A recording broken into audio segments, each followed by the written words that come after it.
নমস্কার বন্ধুরা, আজকের দুপুরের আয়োজনটা তোমাদের সাথে শেয়ার করলাম। খুব সাধারণ আয়োজন, তবুও তোমাদের সাথে শেয়ার করলাম। তো চলো, কর্তামশাইয়ের জন্য ভাত বেড়ে নিচ্ছি প্রথমেই। অনেকে মাছ, মাংস, বিরিয়ানি এগুলো ফেসবুকে শেয়ার করে থাকে। তো আমি সাধারণত ওগুলো শেয়ার করেছি।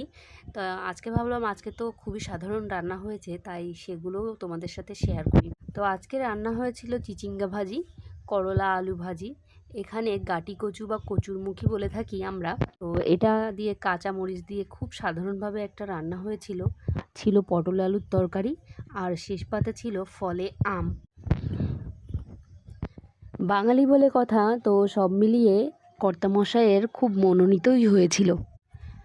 মাংস, বিরিয়ানি এগুলোই যে সব বেলায় খেতে হবে তার কোনো মানে নেই। সাধারণ রান্নাও অনেক সময় মুখে অনেক রুচি লাগে।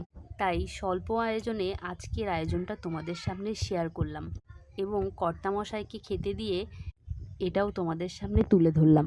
জানি না কতটুকু তোমরা এই ভিডিওটাকে সাপোর্ট করবে বা দেখবে, তবুও আমার মন থেকে এই ভিডিওটা তোমাদের সামনে শেয়ার করলাম। আশা করি তোমরা সবাই দেখবে এবং আমাকে অনেক ভালোবাসা দেবে। তো যাই হোক, কর্তামশাই খেয়ে এখনই রিভিউ দেবে। তোমরা হয়তো বলবে সাধারণ রান্নার কী রিভিউ দেবে, তবুও সে তার মতে অনেক ভালো বলছিল। যাই হোক, ধন্যবাদ সবাইকে, ভালো থাকবে।